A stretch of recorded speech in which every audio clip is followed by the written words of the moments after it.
கிட்டத்தட்ட ஒரு 5 மாவட்டத்துக்கு பிரச்சாரத்துக்கு போனோம். இந்த மாதிரி எதுவுமே நடக்கல. ஆனால் கரூரில் மட்டும் ஏன் அப்படி நடக்குது? எப்படி நடக்குது? மக்களுக்கு எல்லா உண்மையும் தெரியும். மக்கள் எல்லாத்தையும் பார்த்துக்கிட்டு இருக்கிறாங்க.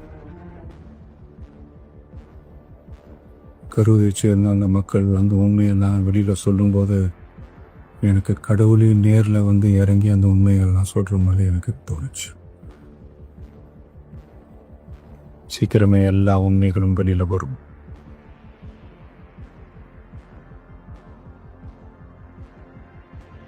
எங்களுக்கு தரப்பட்ட இடத்துல நாங்கள் போய் அந்த அந்த ஸ்பாட்டில் நின்று நாங்கள் பேசிட்டோம். அதை தாண்டி எந்த தவறும் எங்கள் சைடில் நாங்கள் எதுவும் செய்யலை. பட் இருந்தாலும் இவங்க கட்சியை சேர்ந்த நிர்வாகிகள் தோழர்கள் மேலே எஃப்ஐஆர், அது மட்டும் இல்லை சோஷியல் மீடியாவை சேர்ந்த நண்பர்கள் தோழர்கள் அவங்க மேலே எஃப்ஐஆர்லாம் போட்டு இப்போ பிடிச்சிட்டு இருக்கிறாங்க.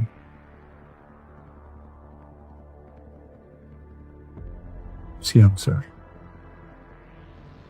உங்களுக்கு ஏதாவது இந்த பழி வாங்கணும் அப்படின்ற எண்ணம் ஏதாவது இருக்குச்சுன்னா Download ShareChat.